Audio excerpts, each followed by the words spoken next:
ದೇಶದಲ್ಲಿ ಕಳೆದ 5 ದಿನಗಳಲ್ಲಿ ಸಿಜೆಪಿಯದ್ದೇ ಬಹಳ ದೊಡ್ಡ ಮಟ್ಟದಲ್ಲಿ ಸದ್ದು. ನಿನ್ನೆ ಭಾರತದಲ್ಲಿ ಕಾಕ್ರೋಚ್ ಜನತಾ ಪಾರ್ಟಿಯ ಎಕ್ಸ್ ಖಾತೆ ಏಕಾಏಕಿ ಬ್ಯಾನ್ ಆಗ್ಬಿಡುತ್ತೆ. ಬ್ಯಾನ್ ಆಗ್ತಾ ಇದ್ದ ಹಾಗೆ ಆ ಬಗ್ಗೆಯೂ ಕೂಡ ಸಾಕಷ್ಟು ಟೀಕೆಗಳು ವ್ಯಕ್ತವಾಗುತ್ತೆ. ಸೋಷಿಯಲ್ ಮೀಡಿಯಾದಲ್ಲಿ ಟ್ರೆಂಡ್ ಆಗ್ತಾ ಇದ್ದಂತೆ ಎಕ್ಸ್ ಖಾತೆಯನ್ನ ಬ್ಯಾನ್ ಮಾಡಿದಂತಹ ಕ್ರಮ ಇದೆಯಲ್ಲ, ಅದಕ್ಕೆ ಟೀಕೆ ವ್ಯಕ್ತವಾಗುತ್ತೆ, ವಿರೋಧ ವ್ಯಕ್ತವಾಗುತ್ತೆ.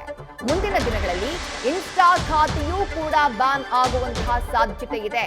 ಯಾಕಂದ್ರೆ ಎಕ್ಸ್ ಖಾತೆಯನ್ನ ನಾವು ಯಾಕೆ ಬ್ಯಾನ್ ಮಾಡಿದ್ವಿ ಅಂತ ಹೇಳಿ ಕೇಂದ್ರ ಸರ್ಕಾರ ಒಂದಿಷ್ಟು ಕಾರಣಗಳನ್ನ ಕೊಟ್ಟಿದೆ.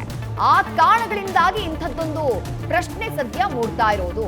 ದೇಶದಲ್ಲಿ ವಿಡಂಬನಾತ್ಮಕ ಪೋಸ್ಟ್ ಮೂಲಕ ಸಿಜೆಪಿ ಹವಾನ ಸೃಷ್ಟಿ ಮಾಡಿರೋದು ಗೊತ್ತೇ ಇದೆ.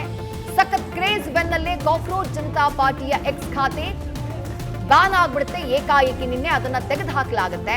ಎಕ್ಸ್ ಖಾತೆಯ ಬ್ಯಾನ್ ಹಿಂದೆ ಕಾರಣ ಏನು ಅನ್ನೋದನ್ನ ಕೇಂದ್ರ ಸರ್ಕಾರ ಬಿಚ್ಚಿಟ್ಟಿದೆ.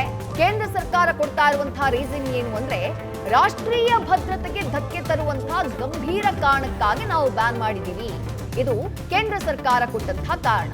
ಕೇಂದ್ರ ಗುಪ್ತಚರ ಇಲಾಖೆ ಅಧಿಕಾರಿಗಳ ರಹಸ್ಯ ಮಾಹಿತಿ ಮೇರೆಗೆ ಎಕ್ಸ್ ಖಾತೆಯನ್ನ ಬ್ಯಾನ್ ಮಾಡಲಾಗಿದೆ ಅಂತ ಹೇಳಿ ರೀಸನ್ ಕೊಟ್ಟಿದೆ. ಐಟಿ ಆಕ್ಟ್ ಸೆಕ್ಷನ್ 69A ಅಡಿಯಲ್ಲಿ ಭಾರತದಲ್ಲಿ ಸಿಜೆಪಿಯ ಟ್ವಿಟರ್ ಖಾತೆಗೆ ನಿರ್ಬಂಧವನ್ನ ಹೇರಲಾಗಿದೆ. 2000ನೇ ಇಸವಿಯ ಐಟಿ ಕಾಯ್ದೆ ಏನಿದೆ, ಸೆಕ್ಷನ್ 69A ಅಡಿಯಲ್ಲಿ ಸಿಜೆಪಿ ಎಕ್ಸ್ ಖಾತೆಯನ್ನ ಕೇಂದ್ರ ಸರ್ಕಾರ ಬ್ಯಾನ್ ಮಾಡಿದೆ. ಉದ್ರೇಕಕಾರಿ, ಪ್ರಚೋದನಾತ್ಮಕ ಕಾಂಟೆಂಟ್ಗಳನ್ನ ಇವರು ಪೋಸ್ಟ್ ಮಾಡ್ತಾ ಇದ್ರು ಅನ್ನುವಂತಹ ಒಂದು ಆರೋಪವನ್ನ ಕೇಂದ್ರ ಸರ್ಕಾರ ಮಾಡಿದೆ.